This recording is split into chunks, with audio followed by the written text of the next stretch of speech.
ជំរាបសួរបងប្អូនអ្នកគ្នាបាទនៅថ្ងៃនេះគឺយើងជួបគ្នាជាថ្មីជាមួយខ្ញុំកំហុយបាទហើយនៅក្នុងថ្ងៃនេះគឺយើងនឹងសិក្សាអំពីពាក្យនិងឃ្លាភាសាចិនដែលយើងប្រើប្រាស់ប្រចាំថ្ងៃបាទតោះបងប្អូនអ្នកគ្នាយើងសិក្សាជាមួយគ្នា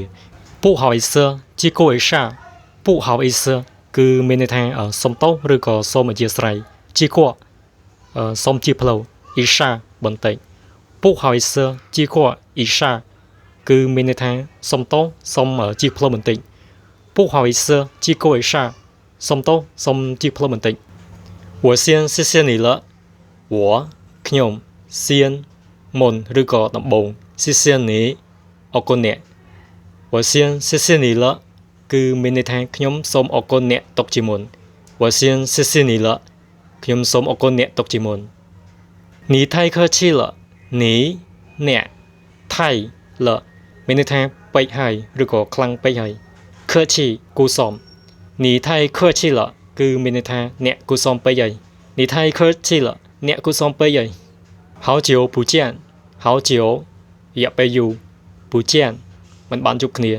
好久不见មានន័យថាខាន់ជួបគ្នាយូរហើយ好久不见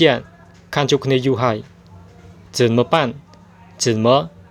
មានន័យថាយ៉ាងម៉េចប៉ាន់ធ្វើ怎么办គឺមានន័យថាតើគូធ្វើយ៉ាងម៉េចទៅ怎么办តើគូធ្វើយ៉ាងម៉េចទៅ怎么了怎么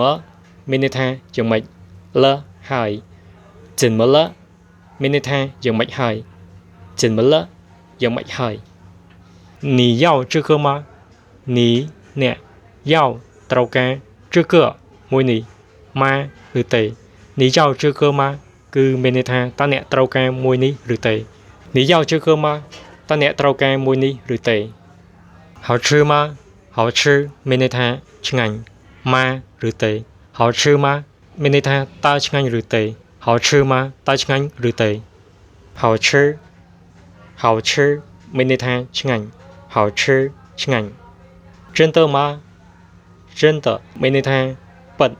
ម៉ាឬទេ真的吗មានន័យថាតើពិតឬទេ真的吗តើពិតឬទេ真的假的真的មានន័យថាពិត假的មិនពិត真的假的មានន័យថាតើពិតឬក៏មិនពិត真的假的តើពិតឬក៏មិនពិត不好意思我刚才没在听不好意思មានន័យថាសុំទោសឬក៏សូមអធិស្ឋាន我ខ្ញុំ刚才អំបញ្ញមិញ没មិនឬក៏អត់在នៅ听ស្ដាប់不好意思我刚才没在听មានន័យថាសុំទោសអំបញ្ញមិញខ្ញុំមិនបានស្ដាប់不好意思我刚才没在听សុំទោសអំបញ្ញមិញខ្ញុំមិនបានស្ដាប់你怎么知道你អ្នក怎么យ៉ាងម៉េច知道